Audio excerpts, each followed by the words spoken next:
The whole idea of a circular economy is a big one. It can be a very confusing one, and many businesses can look at this model and say, well, it doesn't really have relevance to what I do, the nature of my service business, or I'm in extraction, or I'm in something else. And what we're trying to encourage companies to think differently about is, what is their long-term role in creating a world where 9 billion people can live happy and healthy lives? We know that we can't continue to do the same things we do today.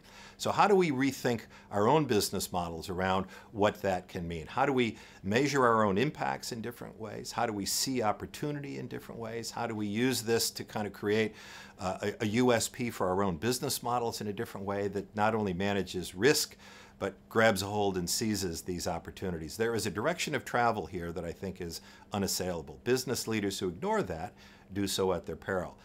The inspirational leaders of today are thinking, how do I grab a hold of this? How do I go from being an incremental change, or how do I think not about doing less bad, but actually doing good? And how do I make sure that my customers see that and understand and respond positively, all of which will be part of creating, I believe, real value in their businesses?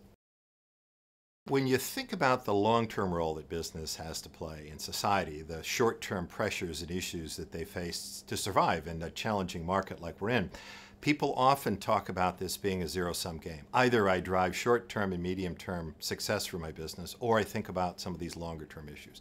Either I think about profits, or I think about sustainability. And I think that confuses the issue tremendously. I think today business leaders need to think about how they position themselves in what is a fast changing market. You know, think back about the debates that were going on in this country around slavery. Not that many years ago, the efficacy of it, the morality of it, but reality was the debates in Parliament were about the economic impact of it. Can we afford to make these changes just now?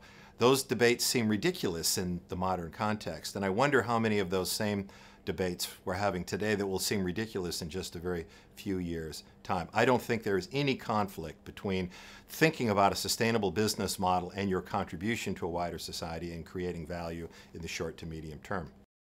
When I think about what is it that we need to do differently to really drive the behavioral change to get us to a circular economy, a number of stakeholders have to play a part. The government certainly has a role to play. We think about the tools of regulation and taxation and how those impact.